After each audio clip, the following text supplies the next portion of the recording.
인간은 세상에서 가만히 보면은 태어나면서부터 뭔가를 기다리죠. 그러니까 한마디로 말하면 인간은 기다리는 존재다. 그렇게 이야기할 수 있습니다. 태어나서 배고프니까 엄마의 젖을 기다리죠. 그러니까 태어나자마자부터 기다리는 존재. 그게 우리 인간이거든요. 임종이라고 하는 것도 우리가 기다립니다.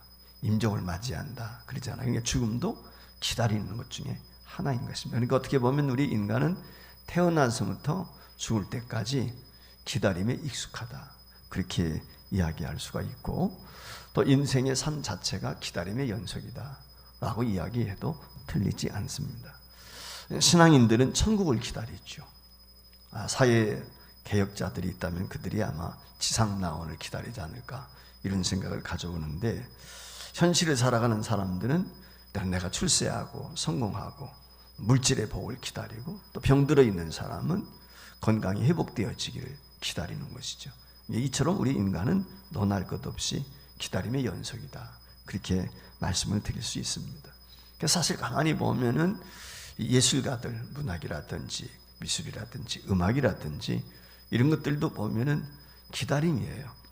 그래서 자신이 작품 활동을 하게 될 때 언젠가는 이것이 햇빛을 보고 세상 편으로 대박을 터뜨리고 이것이 인정을 받고 이렇게 되어지기를 원하는 거거든요. 그래서 그 예술 문학 세계에도 가만히 살펴보면 기다림에 대한 것들이 많이 있다. 그렇게 이야기할 수가 있죠. 이게 우리 인간인데 누군가가 날 찾아와 주기를 바라고 기다린단 말이에요. 근데 우리 하나님은 어떤 분이시냐? 기다리시는 하나님이 아니고 찾아가시는 하나님이세요. 찾아오시는 하나님이신 것입니다. 우리가 흔히 탕자의 비유 이야기죠. 탕자의 비유에서 아버지는 하나님을 예표적으로 보여준다라고 했을 때, 그게 우리 생각에는 기다리는 아버지, 집 나간 아들을 기다리는 아버지, 여기에 좀 익숙해져 있거든요. 그러다 보니까 하나님은 우리가 돌이키기를 기다리신다라고 이렇게 생각을 할 때가 있는데, 그러나 성경의 대부분을 보면은 찾아오시는 하나님, 그것으로 성경이 우리에게 설명을 하고 있습니다. 변덕을 부리고 범죄하고 실족하고 실수하는 우리 인간을 하나님이 직접 찾아오시는 거거든요. 자, 그러면 하나님께서 왜 오늘 우리에게 찾아오실까? 여러분들 아시는 것처럼 모든 종교의 신, 물론 이제 가짜 신이지만 죽은 신이죠. 사람이 만든 거니까. 근데 죽은 신의 특징이 뭐냐면은 기다리는 거예요. 겨우 기다리고 있잖아요. 누가 오기를, 백성들이 오기를 기다리는 거예요. 그게 다 뭐 형상 만들어 놓고 기다리는 것입니다. 찾아오라는 거거든요. 근데 우리 기독교는 정반대예요. 찾아가는, 하나님이 이 땅에 오셨단 말이에요. 사람이 인카네이션 하신 거예요.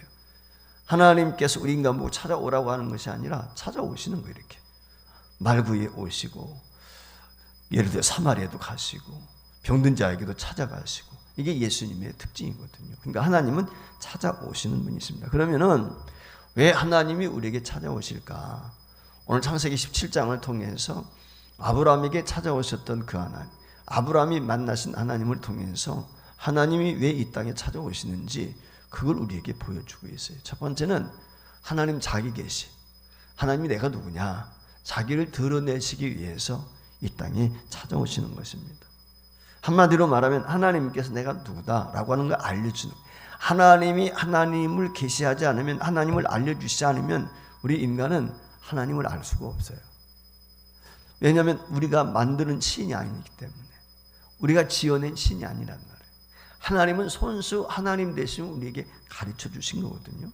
그래서 오늘 여기 1절 말씀에 보면은 아브라함이 99세 때에 여호와께서 아브라함에게 나타나서 그에게 이르시되 나는 전능한 하나님이라 너는 내 앞에서 행하여 완전하라. 그렇게 말씀을 하고 있거든요.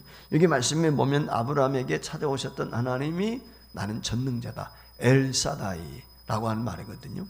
나는 전능한 하나님이다 라고 이렇게 이야기를 하겠어요. 자기 자신을 지금 계시하는 거예요. 나는 전능한 하나님이다. 그렇기 때문에 너는 내 앞에서 거룩해야 된다 라고 이렇게 말씀을 했어요. 그러니까 이 전능이라고 하는 걸 한마디로 말 못하실 것이 없지. 여호와, 야훼, 이 말의 의미가 뭐냐면 전능자라 그 말이죠. 여호와의 하나님의 이름이, 모세가 당신이 누굽니까? 나는 여호와다, 스스로 있는 자다 라고 하는 얘기를 하거든요. 이게 무슨 얘기냐면 전능자라는 거예요. 그래서 그 전능자 하나님, 이 전능하신 것은 하나님의 속성인 것입니다. 우리와 다른 인간이 가질 수 없는 하나님만 가지고 계시는 속성 중에 하나가 전능하신 거예요. 우리는 한계가 있잖아요. 너 날 것 없이. 우리는 다 제한된 존재인 거예요. 근데 전지전능하신 하나님은 무소부재하시고 못하실 것이 없고 어느 곳에나 계시고, 이게 전능이란 말이에요. 한마디로 다 통틀어서. 그러니까 하나님은 어떤 분이냐면 무에서 유를 만든, 우리는 이 땅에 창조라고 하는 개념을 쓸 때 인간은 창조라는 말을 쓸 수가 없어요. 인간은 창조를 못해. 창조적인 것이지. 창조되어진 것 가지고 개발을 하는 거예요. 그래서 뭐 요즘에 AI가 나오고 여러 가지 뭐 GPT, 챗이라든지 이런 거, 챗GPT라든지 이런 여러 가지 인간들이 발명한 것처럼 이렇게 이야기를 하지만, 근데 그건 창조가 아니야. 창조적인 것 뿐이지. 인간은 창조는 누구만 할 수 있어? 하나님만이 할 수, 신만이 할 수 있단 말이에요. 그러니까 창조라고 하는 단어는 하나님에게만 적용이 되는 것이지 인간은 창조가 아닙니다. 창조적인 것입니다. 무슨 얘기인지 아시겠죠? 그러니까 하나님께서 우리에게 주신, 우리 인간이라고 하는 것은 우리가 만들고 모든 것들이 뭐냐면 다 하나님이 주신 것 가지고만, 무에서 유를 만드는 게 아니라 그 말. 하나님은 말씀으로 지구를 만들고 해를 만들고 달을 만들고 말씀으로 만드는 거, 말씀으로. 네, 말씀 한마디로. 이게 전능인 거거든요. 못하실 것이 없죠. 이게 하나님이란 말이죠. 오늘 여기 본문에 찾아오는 하나님, 99세 때 아브라함에게 찾아오셨다라고 이렇게 이야기가 되고 있는데, 18장에 가게 되면 18장 11절 말씀에 아브라함과 사라는 나이 많아 늙었고 사라에게는 여성의 생리가 끊어진지라 라고 이렇게 말씀을 했거든요.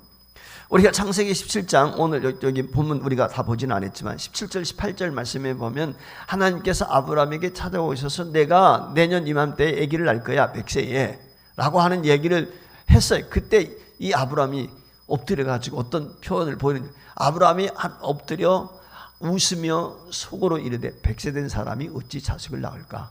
사라는 90세니 어찌 출산? 이 말의 의미는 뭐냐면 사라는 90세인데 경수가 끊겼어. 한마디로 말하면 여성 생리가 끊겼단 말이에요. 생리가 끊겼으니까 임신이 안 되는 거지.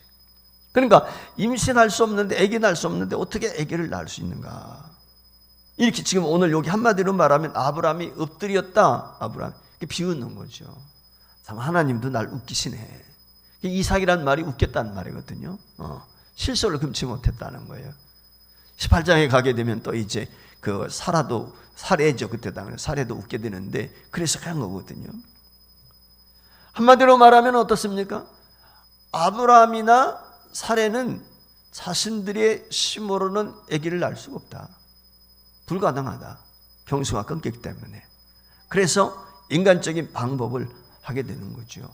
특별히 아브라함이 하나님께서 너 자식 낳을 거야 라고 하는 거니까 뭐라고 그래요? 아닙니다. 나 이스마엘로 족합니다. 이스마엘이 내 상속자입니다. 그래요. 그러니까 이 아브라함이 자기 아내가 임신할 수 없는 나이가 되었을 때 자기 아내의 말을 듣고 몸적인 하가를 첩으로 들여가지고 아기를 낳는데, 그게 여러분 아시는 것처럼 이스마엘이잖아요.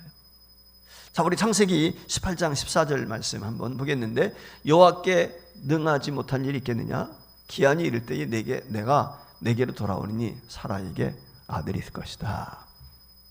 소돔 고모라성을 멸망하는 천사들이 아브라함에게 지금 얘기하고 있는 거예요. 자식을 낳을 것이다. 그 얘기를 듣고 사라가 음식 준비하면서 피식 웃어요. 사라한테 이 천사들이 그래요. 너 왜 웃었어요? 안 웃었습니다. 시침이 딱 되고 있는 거예요. 1년 후에 이제 너 아기를 낳을 거다. 이랬거든. 자, 저는 그런 생각을 한번 가져봤어요. 자, 사라 70세, 아브라함 80세에 아기를 낳았으면 어떻게 될까요?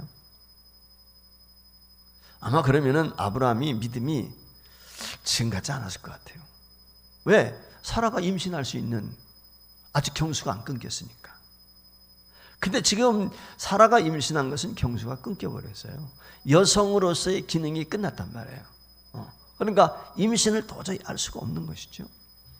근데 하나님께서 임신한다고 그러니까 비웃는 거예요. 그게 있을 수가 없잖아요. 생리제가 끊겼는데. 그런데 생리가 끊긴 아브라함에게 하나님이 오셔서 사라를 잉태케 하시고 출산케 하셨기 때문에 이게 기적인 거지. 이게 기적이니까 아브라함이 믿는 거예요. 기적을 목격했기 때문에. 평범한 것 같으면 안 믿을 수 있어요. 자기가 80세나 사라 70세에 아기를 낳았으면 조금 전에 말씀을 드린 것처럼 우리가 열심히 해서 우리가 보약도 먹고 침도 맞고 옛날 같으면 아기 낳으라고 그렇게 하잖아요. 그렇게 해서 내가 노력해서 자식 낳은 거란 말이지. 근데 이건 전혀 다른 거거든요. 아기를 낳을 수 없는데 아기를 잉태했고 출산해서, 그래서 시브리서 11장에 가면은 17절 18절에 하나님께서 이때의 아브라함과 사라의 믿음에 대해서 이렇게 말씀하는 거예요. 아브라함은 시험을 받을 때 믿음으로 이삭을 드렸으니 그는 약속을 받은 자도되 그 외아들을 드렸느니라.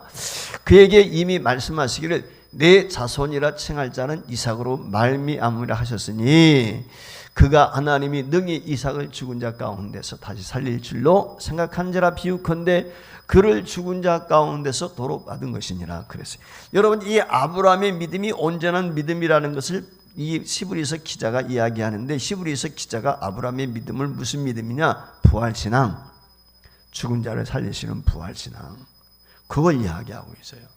그럼 이 부활신앙이 어디서 나왔어요? 바로 임신에서 나온 거예요. 임신에서. 태가 끊겼다는 말은 죽었단 말이야. 생명을 잉태할 수 없단 말이야. 그런데 그 죽은 태가 살아났어요. 그 임신을 한 거예요.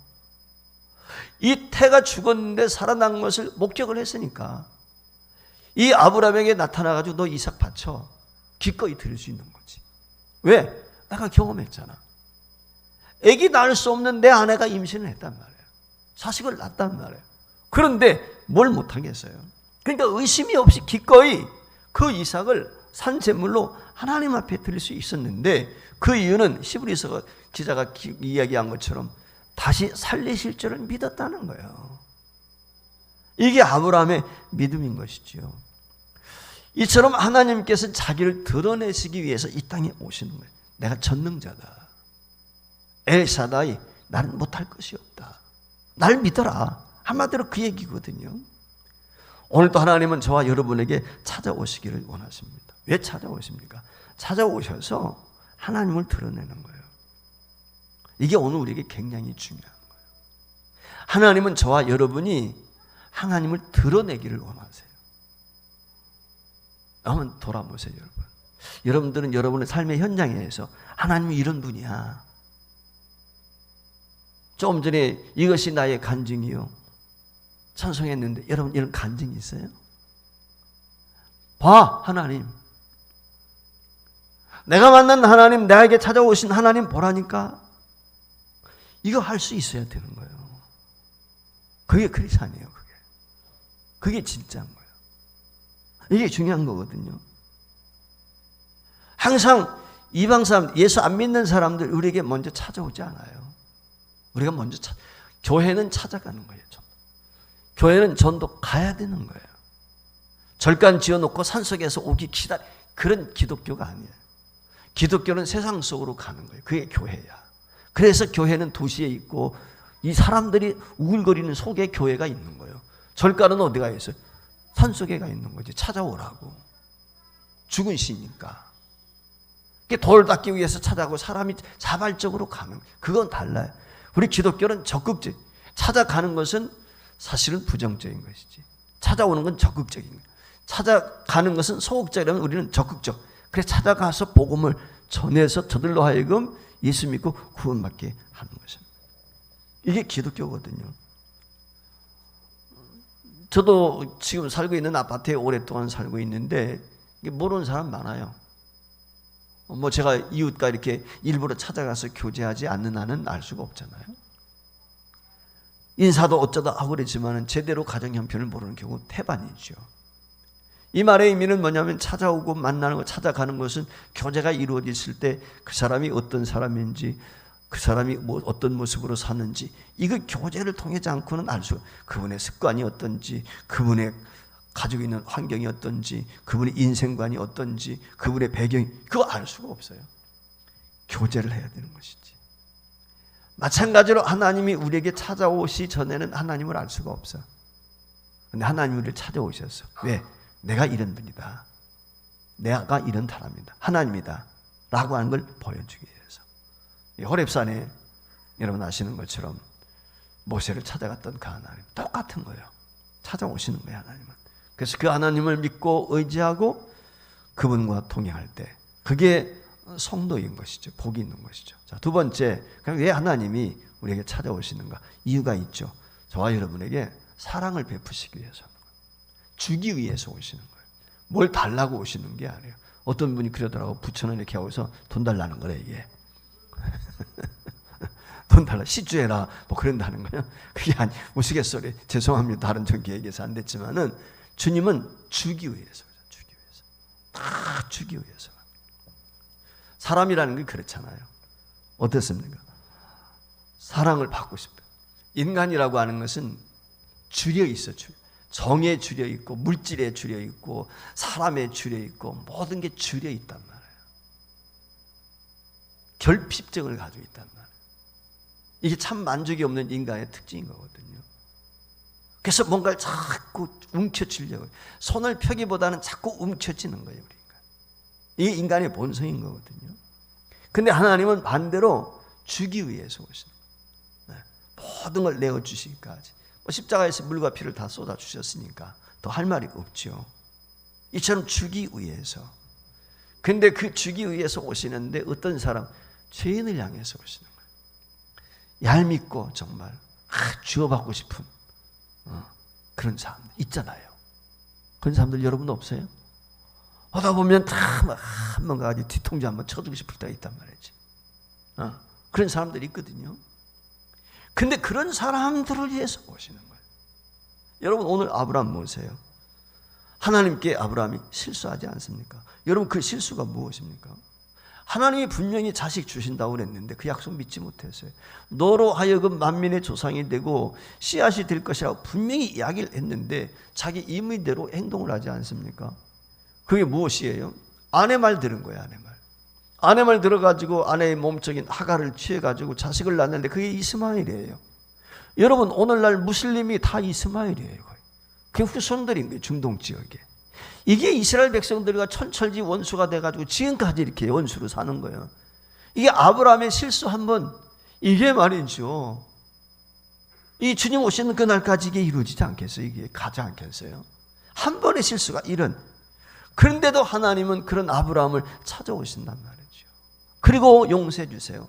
사랑을 베푸시고 긍휼을 베푸시고 은혜를 베푸시는 거예요.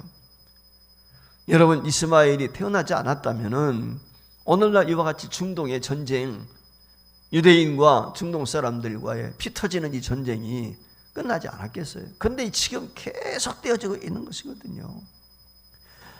하나님은 저들을 용납하세요. 그리고 다시 찾아오십니다. 이게 하나님이시거든요. 하나님은 오래 참으세요. 그리고 용납하시고 찾아가 주시고 아버지의 사랑으로 긍휼과 자비를 베풀어 주시죠. 저들이 믿지 못하고 저들이 사랑하지 못하지만은 그들에게 다시 찾아오셔서 하나님의 사랑이 이런 거야. 하나님의 사랑이 여기 있어. 그걸 이렇게 보여주는 거거든요. 대표적인 것이 호세아서죠. 호세아서. 호세아서에 보면 어떻습니까? 다말이라고 하는 아주 못된, 참 고멜이라고 하는 아주 못된 여인 있잖아요. 남편 두고 다른 남자하고 가서 간음한다면 자식 새끼 낳고 그게 어떻게 가능해요? 그게.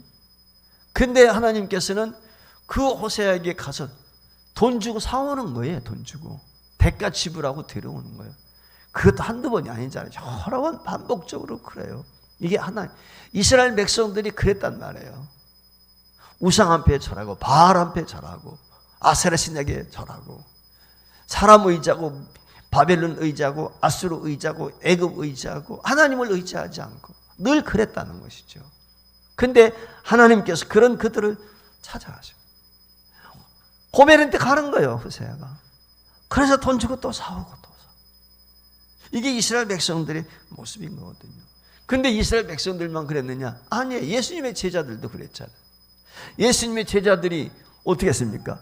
예수님 내가 십자가에 져야 된다 그러니까 무슨 소리냐? 베드로가 그러잖아요. 펄쩍 뛰잖아요. 그리고 예수님 죽는 곳에 내가 가겠으면 내가 예수님 당신 대신 죽겠. 웬걸 예수님이 잡혀가니까 어때요? 여자애 하나가 말이죠. 너도 그 당 아니냐? 여러분 도망쳤어요. 저주하고 침 뱉고 도망갔어요. 그것도. 그런데 그 예수님이 어떻게 하세요? 디베리아 호숫가에서 고기 잡는데 한 마리도 잡지 못하고 실패하고 있단 말이에요. 근데 주님이 나타나셔서 이미 생선에다가 좀 뭡니까? 석쇠 위에다 생선 구워놓고 제자들에게 야, 배 오른쪽에 금을 던져봐. 백시운 3마리나 잡히는 그런 기적을 베풀어 주잖아요. 이처럼 하나님은 찾아오시는 거예요. 그러면서 하시는 말씀이 사랑하는 시몬아 내가 나를 사랑하느냐? 여기 사랑하는 시몬아 내가 날 사랑하느냐? 아가페. 너 나 아가페? 내가 널 사랑하는 것처럼.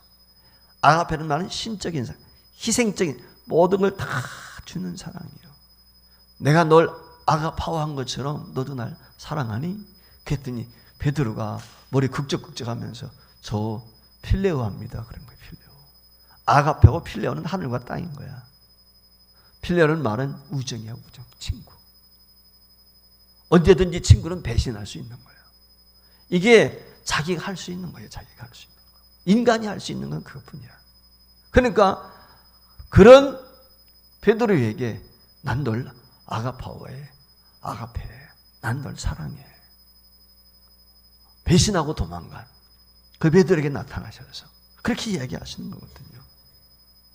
사랑하는 시몬아. 그게 말이 나옵니까? 배신하고 도망갔는데 골 때리는 거지. 근데 하나님 그렇게 이야기하시는 거예요. 이게 우리 하나님이에요. 그래서 하나님이 이 땅에 오셔서 저와 여러분을 사랑하시는데 하나밖에 없는 독생자 아들 예수 그리스도를 다 십자가에 내어주셔서 물과 피를 다 쏟아주기까지 주님이 널 사랑한다. 여러분 이 하나님 사랑에 감전이 돼야 돼요.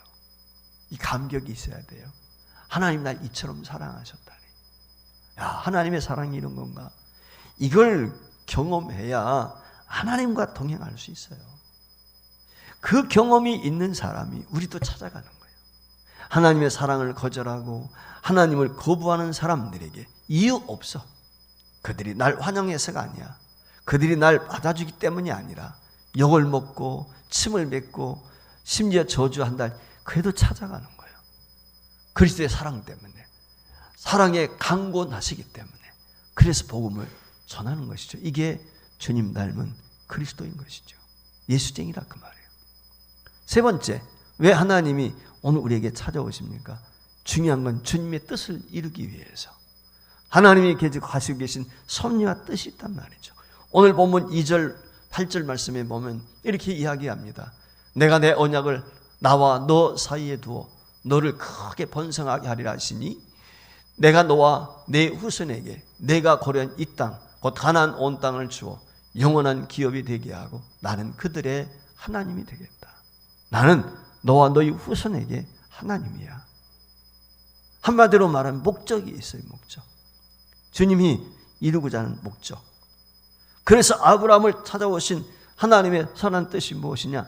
아브람이란 말은 아비란 뜻이야. 아브람은. 근데 아브라함으로 바뀌는 열국의 아비, 만민의 아비가 되게 하겠다. 즉 너는 믿음의 조상이 된다 라고 하는 거예요. 사레, 엄이란 말이에요. 사라, 만국의 어머니가 된다.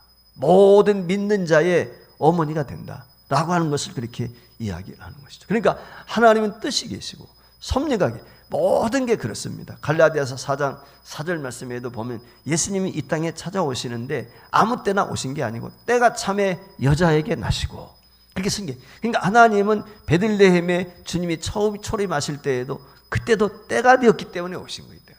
그래서 예루살렘에 올라가셔서 십자가를 지시는 것도 아직 내 때가 이르지 않았다. 그러니까 하나님의 타임테이블에 철저하게 순종하셨던 분, 그게 우리 주님이시죠. 그래서 그 주님이 정하신 그 뜻, 그걸 이루기 위해서 사실 아브라함은 불순종했잖아요.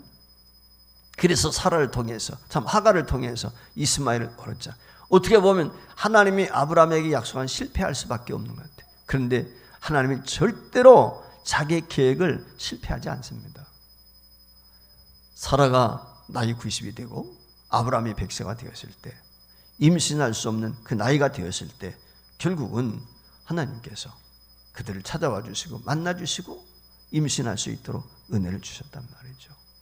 여러분, 저들에게 부족한 것이 많아서요. 실수도 많고 허물도 많고 죄도 많았단 말이죠. 그런데 부족한 저와 여러분을 하나님께서 오늘까지 성령의 감동하심을 통해서 인도해 주신 것처럼 하나님께서 그들에게 함께 하셨어요. 여러분, 하나님은 저와 여러분을 향하신 분명한 계획이 계십니다. 여러분 믿으십니까? 그래서 저는 지금까지 사역도 하나님의 은혜고 앞으로 사역에 대해도 기대가 되는 거예요. 왜냐하면 하나님은 실수함이 없으세요. 하나님은 실수하지 않는 하나님이시기 때문에, 그리고 하나님이 이루고자 하는 계획을 이루어 가시기 때문에, 그래서 오늘 우리는 기도하게 될 때 내 시간이 아닌 하나님의 시간에 맞춰야 되는 거예요. 하나님의 시간. 이게 제일 중요한 거지. 내 시간이 아니야. 나는 조급할 수 있어. 근데 하나님은 느긋하신 것이지. 우리가 자식 키워보면 알잖아. 자식은 막 그냥 앙달복달 하잖아 막. 근데 부모의 관점 보면 아직 아니지. 예를 들어서 자식이 말이죠, 자전거 사달라고 그래. 자전거 막 사달라고 다 사줍니까? 제대로 걸음걸이도 제대로 못하는 것이 자전거 탈 수 있겠어요? 기다려. 때가 있는 것이지. 똑같은 것입니다. 85세 때 아까 말씀을 드린 것처럼 아브라함에게 임신했다면, 75세에 사라가 임신했다면, 아니 그 이전에 70세 80세에 임신을 했다면 그들의 믿음이 어떨 것 같아요? 그렇지 않습니까? 말씀을 드린.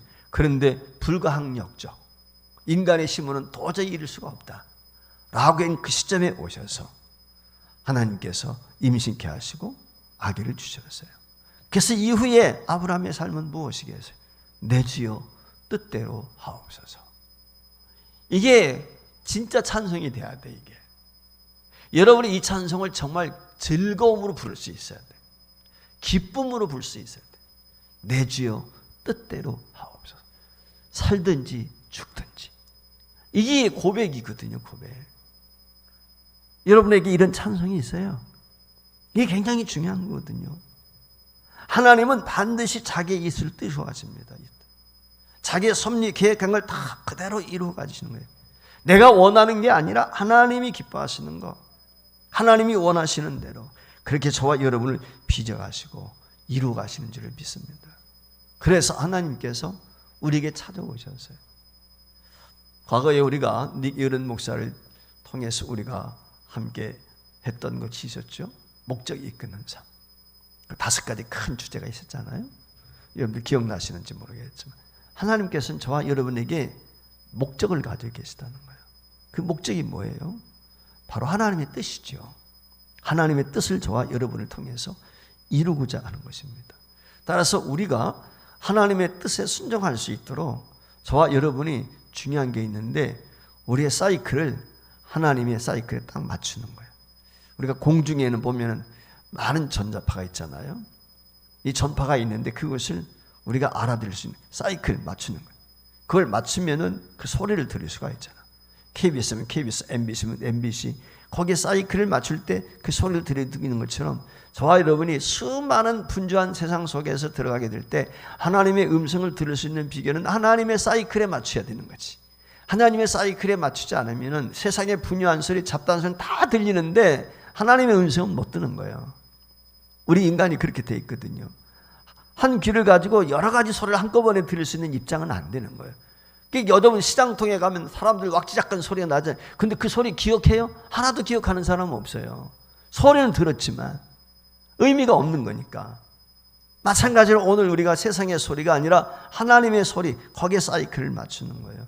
거기에 맞추고 귀를 기울이고 먹고 마시고 입고 누리는 우리가 문제에만 직면하는 것이 아니라 정말 하나님이 내게 뭘 원하실까? 내게 원하시는 것이 어떤 것이지? 여기에 관심을 갖고 하나님이 왜 오신다고? 첫째, 내가 누구냐? 하나님을 보여주시기 위해서, 하나님이 저와 여러분을 사랑하시기 위해서, 그리고 하나님의 뜻을 이루기 위해서 오신다. 이 3가지, 이것을 늘 저와 여러분이 기억하면서 남은 생에 오늘도 하나님이 날 찾아오셔서 뭐라고 말씀하실까? 하나님이 오늘도 날 찾아오셔서 어떤 길로 인도하실까? 관심을, 기대가 되지 않아요? 여러분 누군가가 우리 집에 찾아온다면 기대 안 됩니까? 여러분도 어떠세요? 친구가 온다, 손님이 온다, 방 쳐놓고 준비하잖아요. 음식 준비하는. 그런 마음이 좀 우리에게 있어야 돼. 주님이 오십니다. 누구에? 내게 오신다 말이지. 찾아오시는 하나님 늘 매일매일 삶 속에서 경험할 수 있기를 주의 이름으로 축복합니다.